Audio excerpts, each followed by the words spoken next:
Ladies and gentlemen, are you ready? Hello po mga biyahista, magandang araw po sa inyong lahat. Kung nasan man po kayo ngayon, ay welcome back na naman po sa aking YouTube channel. Ngayong araw ay pag-uusapan at pagkikwentuhan na naman natin itong ating gamit na sasakyan, ang Suzuki Ertiga. Pero bago po tayo magsimula ay nais kong sabihin sa inyo na baka ito na po yung huli nating video tungkol kay Suzuki Ertiga, sa kadahilanan na uuwi na po tayo ng Pilipinas. Magpa-final exit na po tayo at maiiwan na po natin itong ating gamit na sasakyan. At nais ko rin po pala sabihin, no, sa mga nag-aantay tungkol dito sa sasakyan na to, no, sa mga nag-subscribe nung mapanood nila yung video ng Suzuki Ertiga, ay nais ko nga po palang magpasalamat sa inyo. Maraming salamat po sa pag-antay at sa panonood, no, ng episode namin ni Suzuki Ertiga. Sana po ay wag po kayong magbago, no. Sana ay lagi pa rin po kayong nandito, lagi pa rin po manood kahit hindi na po natin makakasama si Ertiga, no, dahil marami pa tayong mga video, mga adventure at kung ano-ano pa na gagawin sa Pilipinas. So ayun, nais ko lang magpasalamat talaga sa inyo. Thank you po. Sana'y wag kayo aalis sa channel ko, ha. So ito mga biyahista, no, kahahatid lang natin sa ating madam galing sa kanyang school. Nandito pa rin tayo malapit sa kanyang paaralan o kanyang eskwelahan. 3 years and 2 months. Yun yung pinagsamahan naming taon ni Suzuki Ertiga. At sa loob ng mga panahon na yon ay tumakbo na kami o bumiyahe na kami ng ganitong kahaba. 236,806 kilometers na po ang aming nabiyahe, ang aming tinakbo, ang aming pinagsaluhan at pinagsamahan. So ayun, sa hinaba-haba ng panahon na yon na magkasama kami, wala kaming naging problemang dalawa. Naging maayos lagi yung biyahe namin ni Suzuki Ertiga. Ang hirap pala gawa ng video pagka ganito, yung final na, tapos hindi mo na makakasama yung sasakyan na gusto mo, no. So ayun mga biyahista, July 1, 2021 nung mabili tong sasakyan na to at binigay sa atin ng ating amo ng July 2. Nagamit niya ng mga 50 kilometers bago niya ibigay sa atin itong ating gamit na sasakyan, no.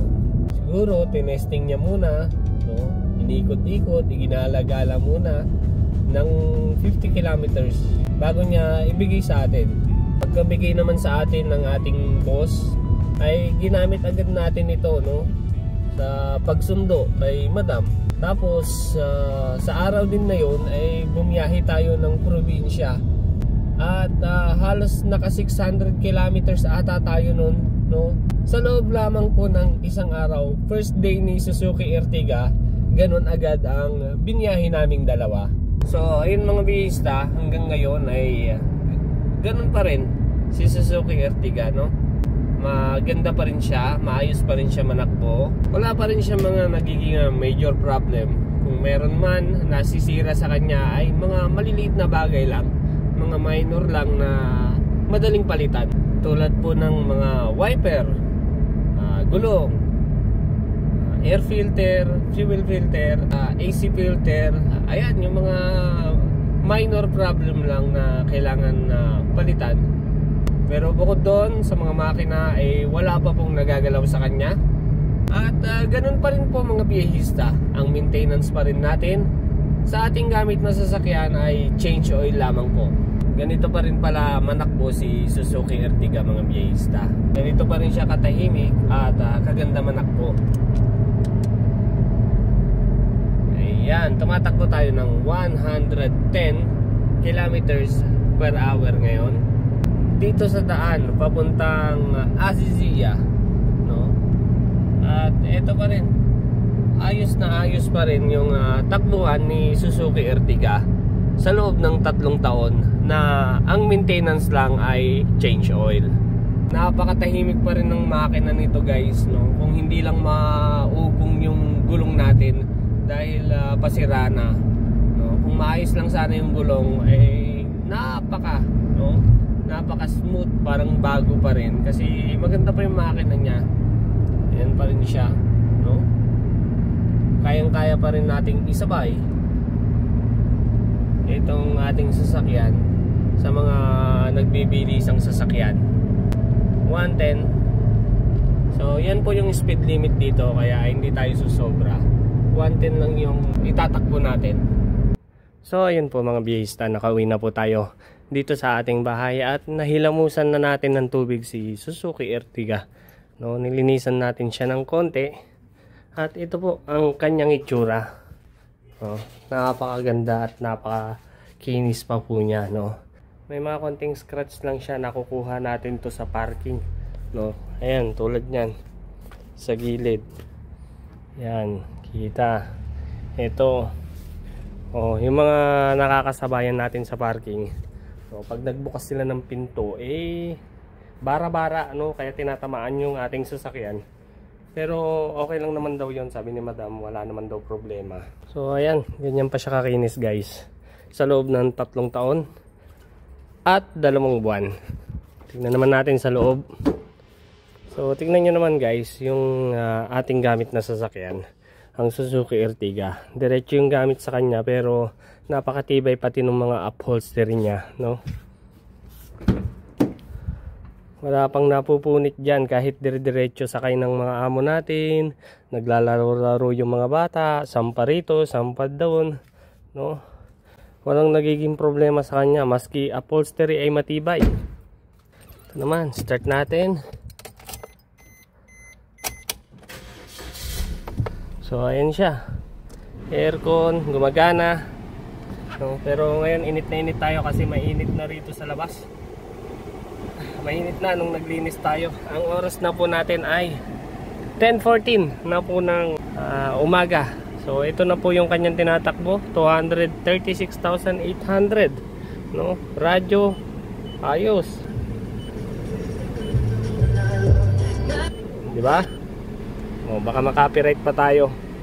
So ayos na ayos pa si Ertiga, gumagana, charging port. Wala pang naging problema sa kanya guys. Kung meron mang mga kailangan palitan siguro sa susunod, mga preno. Ayan, kasi nararamdaman ko medyo lumalalim na yung preno niya. Sasabihin ko na yun kay boss bago tayo umuwi. At ito yung makina niya.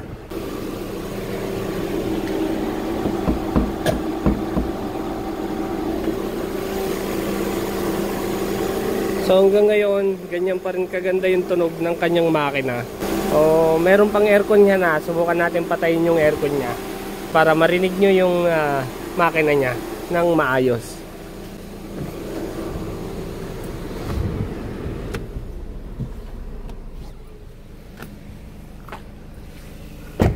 Ayan. Ganyan ang tunog ng makina niya guys sa loob ng 3 taon at 2 buwan. 336,835, no? Ganyan ang tunog niya, ganyan siya kaayos, ganyan pa rin siya kaganda.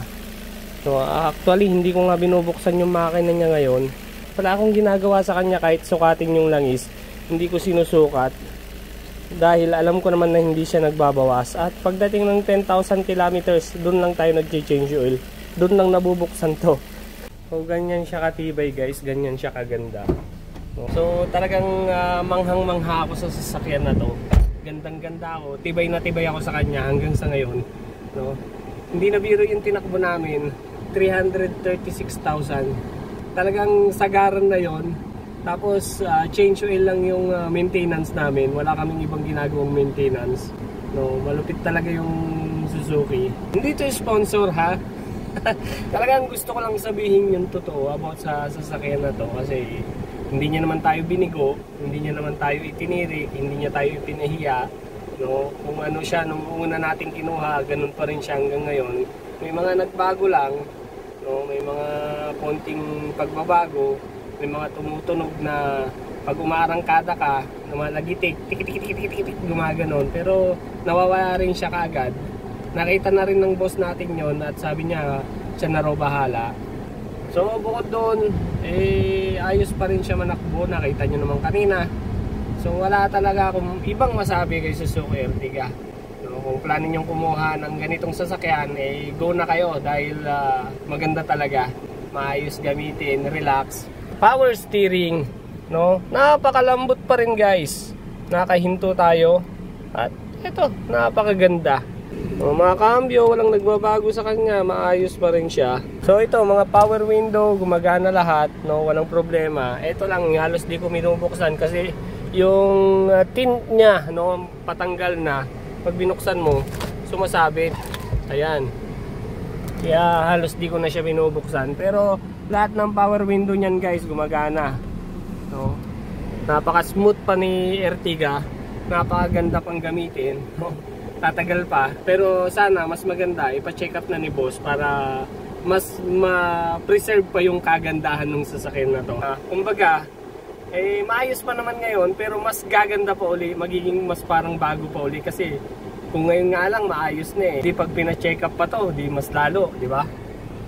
So yun, wala na sigurong ibang dapat palitan dito. Sa pinagpapa-change oilan ko, lagi akong sinasabihan, pwede na magpalit ng spark plug.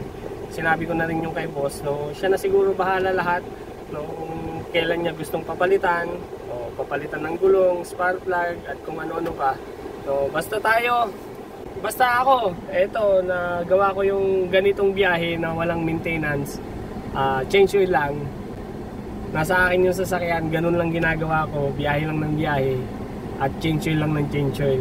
So wala namang problema, kahit ganun yung ginawa natin, naging maayos naman siya hanggang sa huli, hanggang sa huling video, hanggang sa huling pagsasama namin ni Suzuki Ertiga. No, hindi niya ako pinaya. So ayun, hay, nako, nakakalungkot. Siguro, hanggang dito na lamang po uli ang ating video kay Suzuki Ertiga. Maraming salamat po sa panonood. Hanggang sa muli. Ingat po kayo lagi mga bihista. Bye-bye!